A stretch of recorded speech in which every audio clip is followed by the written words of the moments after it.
So good afternoon, everyone. By the way, I am Mr. Alfred Hico of Gimbal and currently teaching here at Tigbawan National High School. So this afternoon, I will be reporting the techniques of evaluation. So this includes the measurement, assessment, evaluation relationship, the tools of evaluation, techniques of evaluation, which includes non-test and test technique, the qualities of a good test, and the process of evaluation. Yeah, so we have here a picture. So in a wider or bigger picture, we have the evaluation, wherein within that we have the assessment and measurement. So it shows here that a measurement and assessment is also an integral part of evaluation. When we say measurement, it involves carrying out actual measurement in order to assign a quantitative meaning to quality. Also a process of assigning numerals to objects, quantities, or events in order to give quantitative meaning to such qualities. And measurement stops at assigning the quantity but not making value judgment on a child's performance. So the most common measurement na ginagamit natin, especially in evaluating students' performance tasks, is we have the rubrics.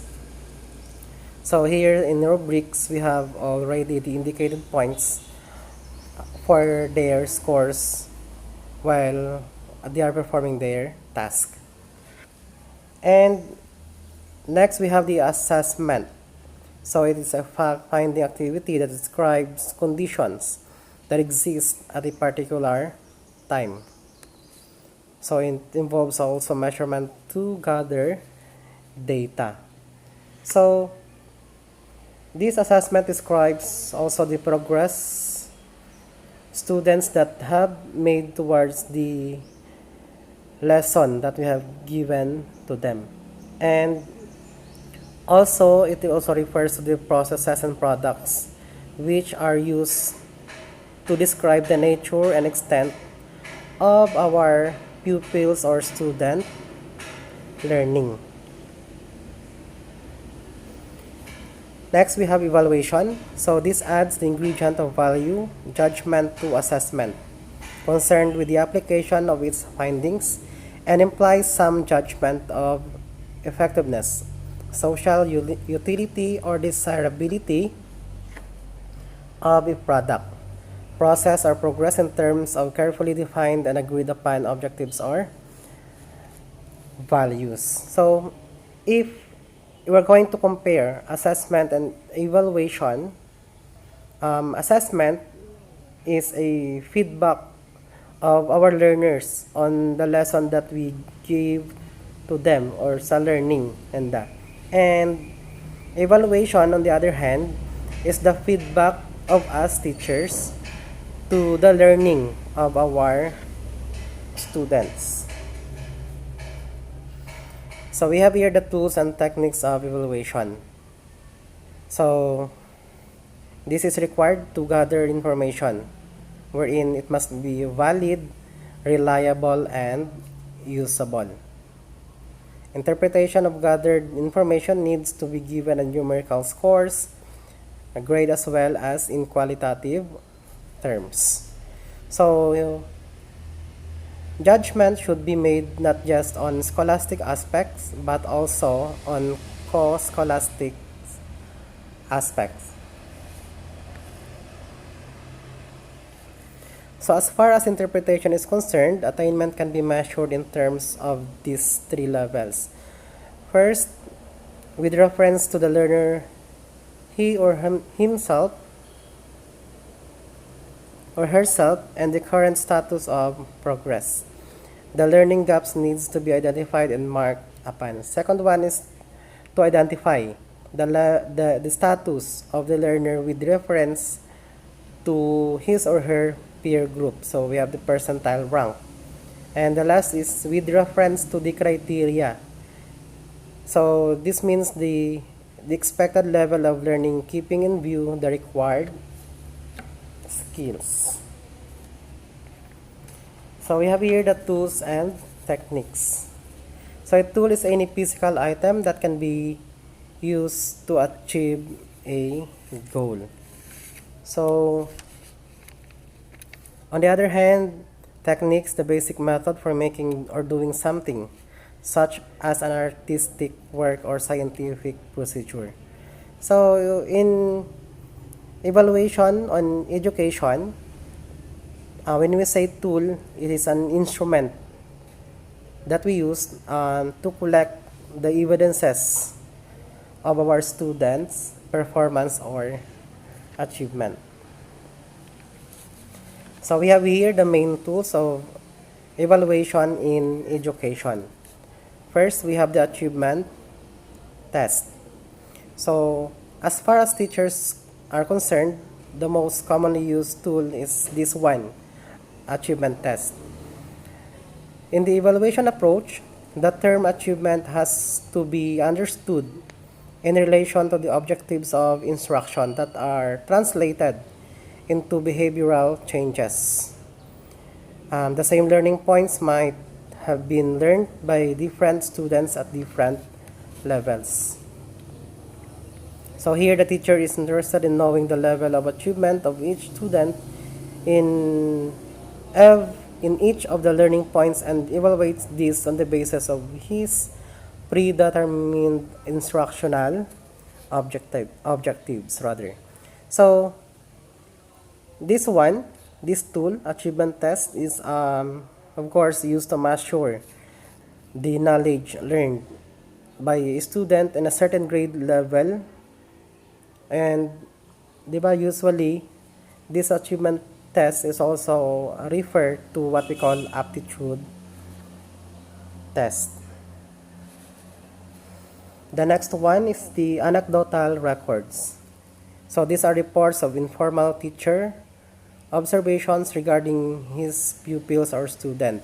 So a teacher will give opportunity to observe certain behaviors of his students during specific occasions that reveal their attitude or certain personality traits of a student.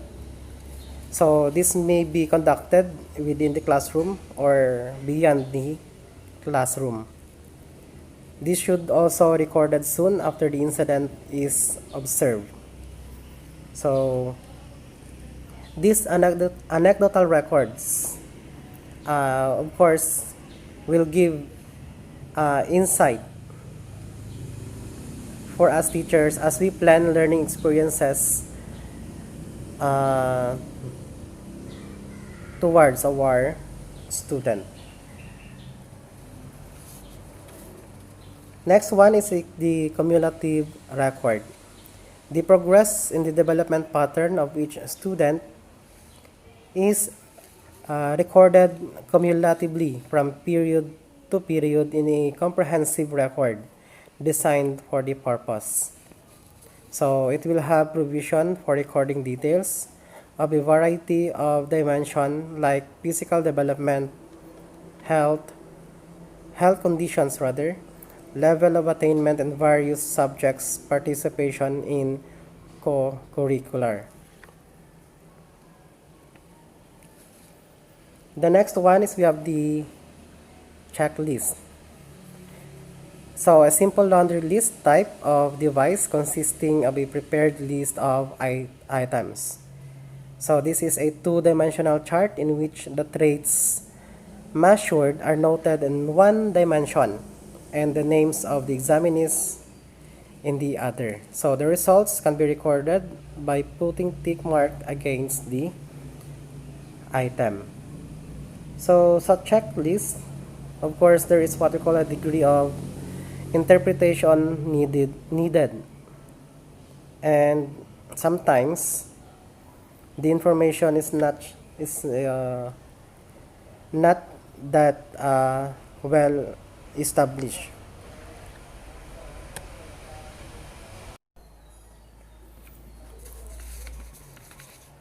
So next here we have the rating scale as a tool. So this is also a checklist but a more sophisticated modification in the checklist. So we simply record the presence of a particular variable.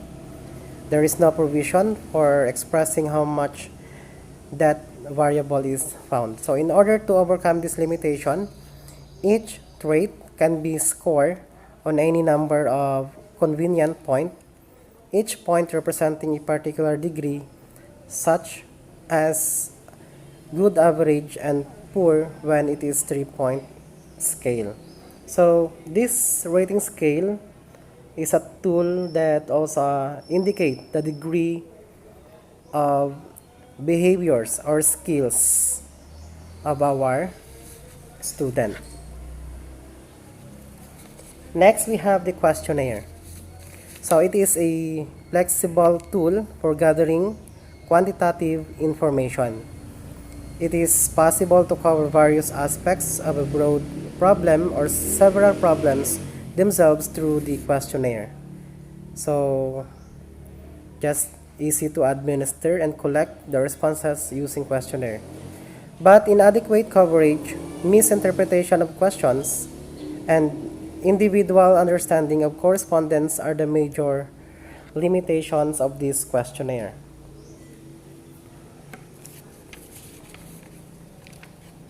By the way, as an example of the questionnaire given to the parents of learners to obtain background data on learners, such as one of the ingredients in analyzing behavior and, of course, their learning process. So let's move to the techniques of evaluation. So we have here the different techniques, the teaching dossiers, which includes the files, records, or any databases needed by a teacher, the student ratings, peer observations, interviews, portfolios. We have classroom assessment, projects, and others. So we use different types of techniques, or sometimes we combine this one just to take advantage of the strength of our learners and as well as their limitations or weaknesses of our individual student. So we have here the under sa techniques of evaluation, we have the non-test techniques. So this generally assess the personality of the learner as a whole, includes attitudes, behavior, traits, social, speech, life history, and other related learning activities in education, either individually or as a group. So first we have observation. So view with an intention. Continuously observing in an individual and thereby measuring different dimensions of his or her behavior relevant to the teacher is one of the most effective techniques used for evaluation. There are relevant features noticed in this behavior should be recorded objectively as possible. So there are different types of observation. They are controlled and uncontrolled observation, and it may be participatory or non-participatory observation. So what are the advantages of observation? Various aspects of personality development can be assessed through observations. It can be used to assess individuals as well as groups. Also, assessment can be made during varying time period. Either during class hours, you can observe your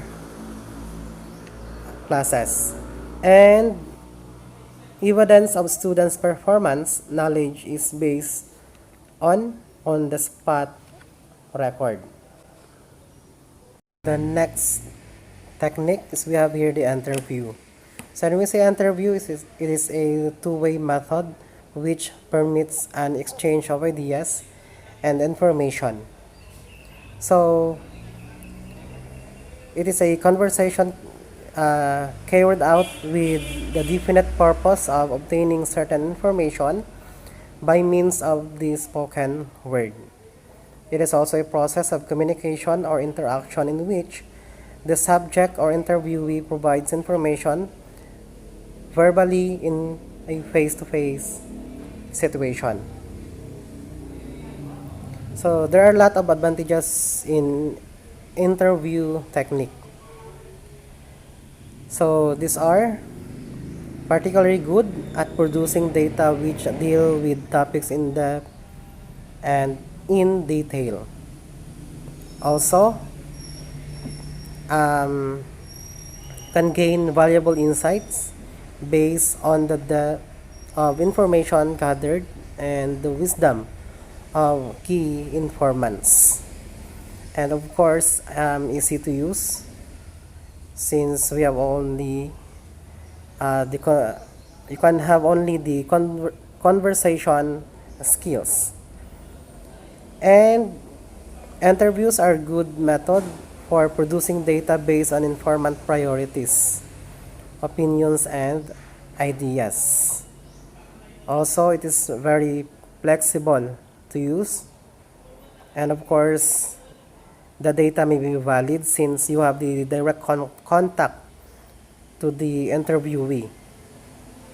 And generally prearranged and scheduled for a convenient time and location. So high response rate, especially the said interview is scheduled. And the last is can be rewarding experience for the informant compared with the questionnaires and other techniques of evaluation.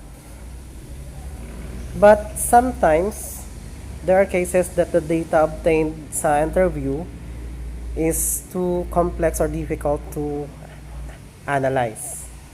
And there are possibility that the desire of the interviewee to please the interviewer, they're not going to tell everything, may sometimes contribute to the distortion of data. That is why this method, interview, is considered as an art. So on how good you are in conversation or communicating skills. Next one is the case study. So one of the most reliable method of studying a single child in its totality leads the case study method. So here the teacher collects data relating to individual socio-economic status, family conditions, study habits, as well as health and mental conditions. Also, this technique attempts to synthesize and interpret data collected from several sources using various methods in order to study the problems of the child. Next technique is the sociometry. So it was developed by J. Moreno for assessing social relationships among members in a social group.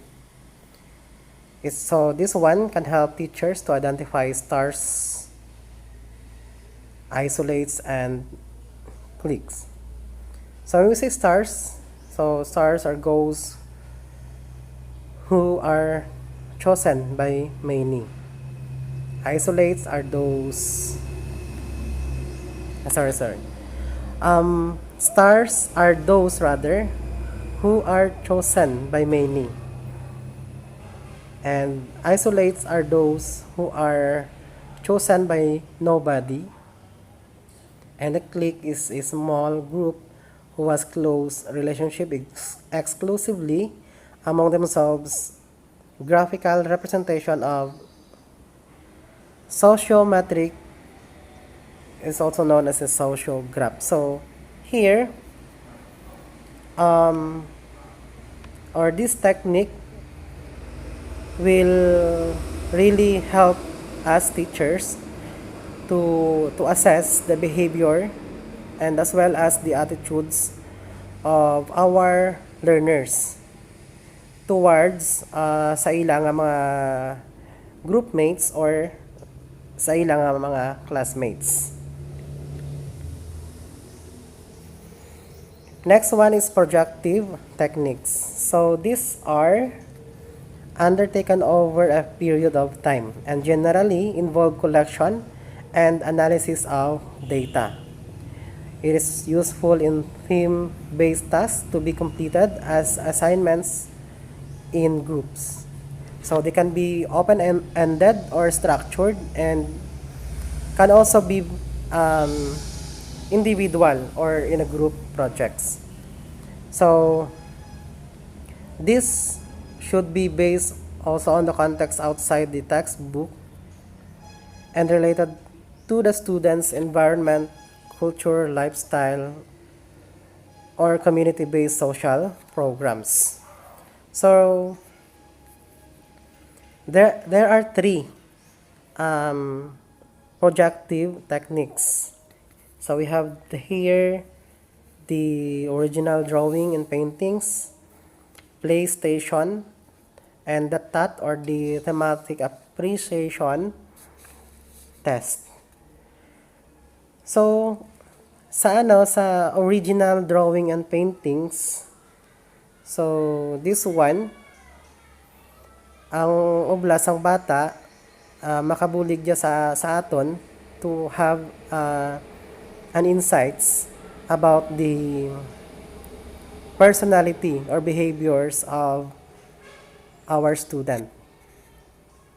Then for the PlayStation, so ideal kita na dyan sa mga young learners since the teacher here may give the learners let's say for example, the teacher may lend sa learners ang toy or dolls, and of course that learners will play that dolls and the teachers observe of course the responses and reaction to that learner as that learner is playing, and of course the learners may reveal sa ilang mga feelings as they play that doll.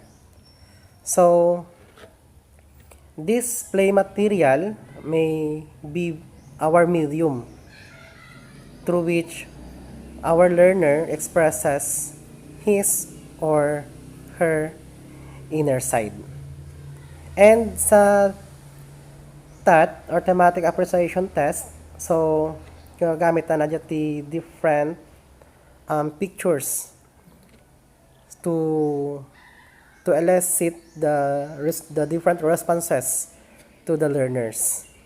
So pwede sila mag-tell some story upon seeing that picture. So we have a lot of advantages in using projective techniques. So provides opportunities to explore and work with one's hand. Provides an opportunity to work in groups and in real life situations. Also help develop a positive attitude towards a group work and sharing and learning from each other. And sa part naman ng teacher, we can get reliable information since students are likely to reveal themselves in various situations without being aware of that fact. So we observe them without them knowing nga through their responses mabala naton ang ilang mga behavior. And also makabulig sa aton to develop a holistic view of the personality of our student. And it should be noted also under here that these techniques are highly subjective. It consumes a lot of time since it is not done in groups. So usually we observe them individually. Next one is portfolio. So it is a collection of evidences of students' work over a period of time. So it could be a day-to-day work or selection of the learner's best masterpiece or piece of work. So the advantages of this one: provide a cumulative record in the process, a picture of how skill or knowledge area develops, emerges, and enables a student to demonstrate to others his or her learning and progress. Also, the learner becomes an active participant in learning and assessment. And so those are the non-test technique. This one we have the test technique. So test technique, a series of questions or exercises or other device used to measure the skills, knowledge, intelligence, ability, or talent possessed by individuals or groups. And it can be concluded that a test is a collecting instrument, information, but when compared with other tools, tests are more formally as full of restrictions. So, I know you're familiar with this common type of test, the diagnostic, formative, and the summative assessment, or test rather.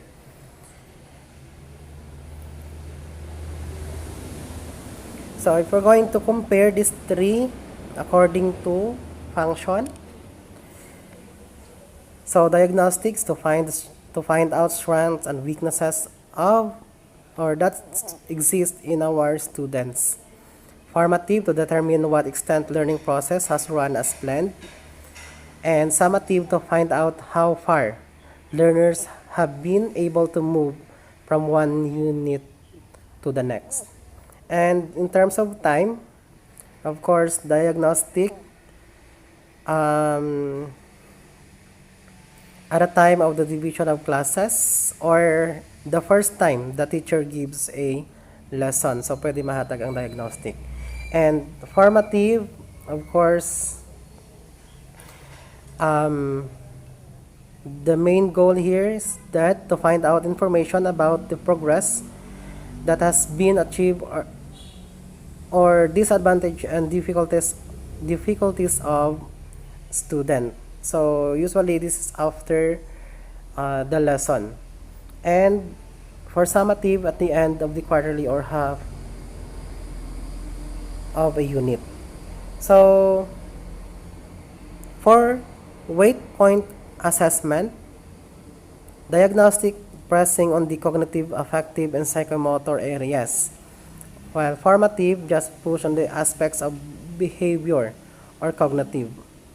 And for summative, of course, it also presses on both the cognitive, affective, and psychomotor, since it is not just memory but also for a higher level. So for the written test, I know we have different types of tests, and in this time, as we have this modular or online learning, so there are a lot of tests given. So we are not only pertaining on this type of written test, but of course we use through gadgets we can administer tests.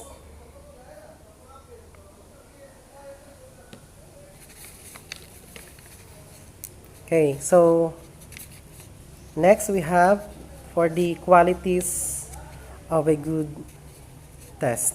So to have a quality test, that test, of course, or the questions must and have a criteria. So we must be careful of the tools and techniques that we're going to use in evaluation. So for the qualities, we have here the objectivity. So objectivity of a question is the definiteness in the answer expected. So it can be maintained by pinpointing the specific behavior going to be evaluated, determining the expected answer by which this behavior can be tested, deciding up on the scoring procedure, and then re-examining the questions in terms of the above aspects. Next one is comprehensiveness. So the test should cover the whole syllabus. Due importance should be given to all relevant learning materials.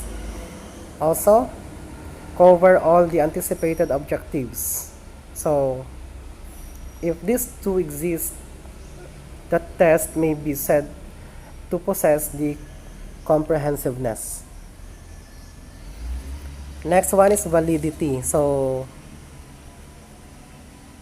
it is a measure of what it intended to measure.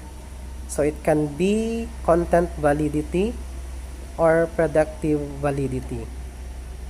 So sa content, if the test contents agrees with the course content with regard to the dimensions or instructional objectives and the subject matter, the test may be said to possess content validity. And sa predictive validity, in order to make the prediction authentic, validity of the prediction test has to be established. So this one is done by correlating the test results with some other external criteria that has already been approved to authoritatively predict efficiency.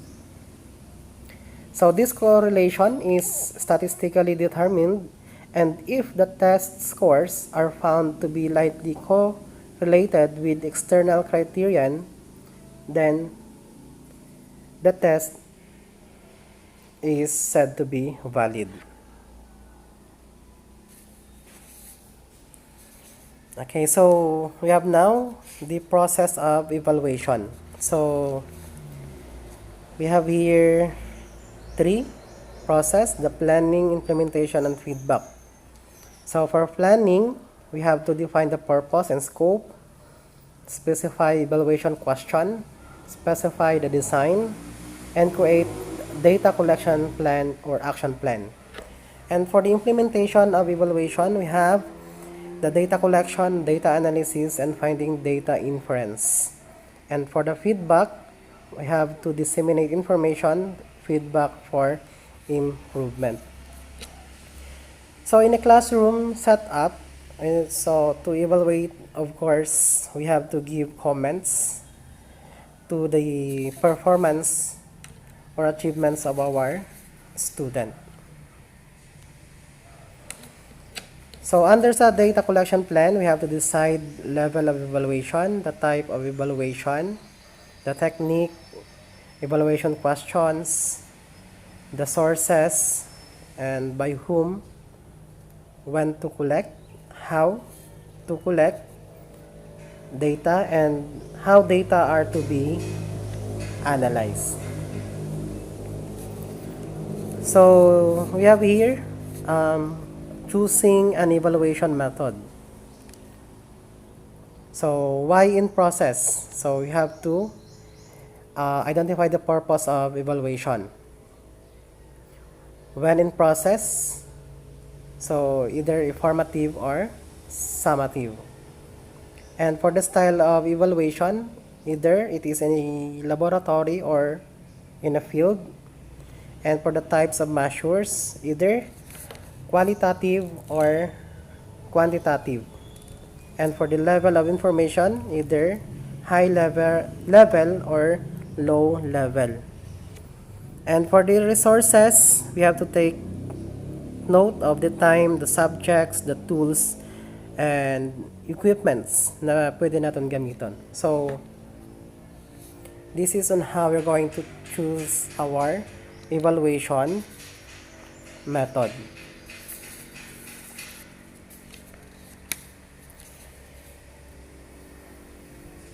Okay. So, what will be the main goal of evaluation? Of course, for improvements of our students. Since sa evaluation, it is not complete if we don't give any feedback or comments to the performance of our students. So, the feedback that we have given to them will, of course, motivates our students to make or to strive for higher performance. And of course, that is the main goal of evaluation for the improvements of our students' performance. Okay, so that's all for my report. So, as you can see here, if you cannot measure it, you cannot improve it. So, evaluation is very important, especially in the field of classroom evaluation. So, thank you everyone.